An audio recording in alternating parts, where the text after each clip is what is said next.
I wish I could tell you this is a tale conjured from fragments of my overactive imagination, but every single word I jot down here is drawn from the harrowing memory of that cold September night. I had always cherished my quiet moments, the ones where I sat on the back porch, engulfed in the comforting cocoon of solitude. But that night, the stillness felt more like the silence before a storm, a quietude that hid something sinister. The evening had wrapped itself around my house softly, the world retiring to its slumber, leaving me alone with my thoughts and the rhythmic chirping of the crickets outside. I had nestled myself on the couch, intending to lose myself in a book, but the peace was short-lived. A faint noise, like the creaking of floorboards, disturbed the silence, a sound that didn't belong to the chorus of the night. At first, I brushed it off as the house settling, its timbers complaining from the changing seasons. But soon the uneasy sense of being watched crept over me, a prickling sensation that crawled across my skin. I found myself pausing, my breath held hostage, as I strained my ears to catch any anomaly in the dark quietude that surrounded me. I rose, cautiously stepping across the wooden floor, the soft patter of my footsteps mingling with the distant whispers of the trees. With each step, my heartbeat seemed to amplify, echoing in the empty hallways like a forewarning drum. I could feel something in the depths of my gut, a stirring warning that tonight was different. A shuffle, a vague silhouette in the moonlit corridor. I froze, the breath in my lungs trapped like wild butterflies desperately seeking escape. It was then that reality hit me, hard and fast, leaving no room for denial. Someone was in my house. The urge to flee threatened to overwhelm me, but where could I go?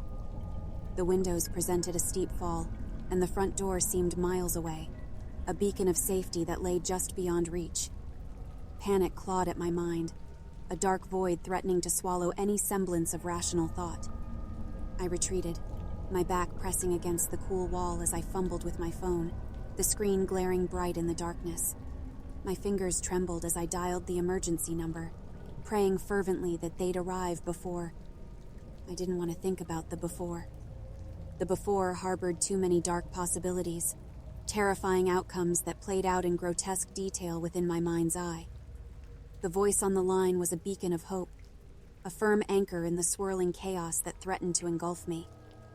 I whispered my address, my location, every detail I could muster while the dark figure loomed closer, an ominous presence that seemed to be everywhere yet nowhere. With no time to spare, I ended the call and slipped the phone into my pocket.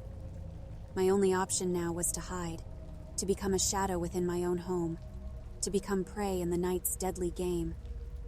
I hurried into my bedroom, shutting the door softly behind me, the sound resembling a finality that I could not shake. My breath came in ragged gasps as I sought refuge in the closet, the darkness a welcome embrace compared to the looming threat that prowled my halls. Time seemed to slow, stretching each second into a lifetime of fear and anticipation. I could hear them, the soft, deliberate steps that seemed to reverberate through the very foundation of my home. It felt personal, a violation of my sanctuary, a blatant disregard for the sanctity of personal space and safety. Through the slits in the closet door, I watched as the intruder entered my bedroom, a dark figure that moved with a haunting familiarity. It felt surreal, witnessing a stranger maneuver through my personal space, a space adorned with fragments of my life and memories. Every creak of the floorboards, every rustle of fabric was a symphony of terror, notes that crescendoed into a horrifying climax when the intruder approached my hiding place. My heart thundered in my chest, a frenzied drum roll that seemed loud enough to betray my location. And then, a miracle. A cacophony of sirens erupted in the distance, growing louder with each passing second. The intruder hesitated, their heads snapping towards the window before they fled, disappearing into the darkness from where they had emerged. I remained frozen, unable to move, unable to breathe, the aftershocks of fear still rippling through me. It was only when the reassuring voices of the officers filled my home did I dare to emerge, trembling and vulnerable in the aftermath of the night's events. They say I was lucky, that I had escaped unharmed, physically untouched. But as I lay in bed that night, the darkness no longer felt comforting, no longer a sanctuary.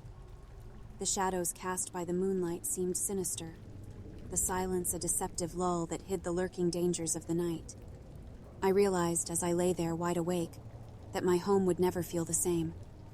The intruder had left, but the violation remained, a haunting presence that lurked in every corner, a reminder of the vulnerability we all harbor, a reminder that the sanctity of home, of safety, is but a fragile illusion, easily shattered, leaving us exposed to the chilling realities of the world that exists just beyond our doorstep.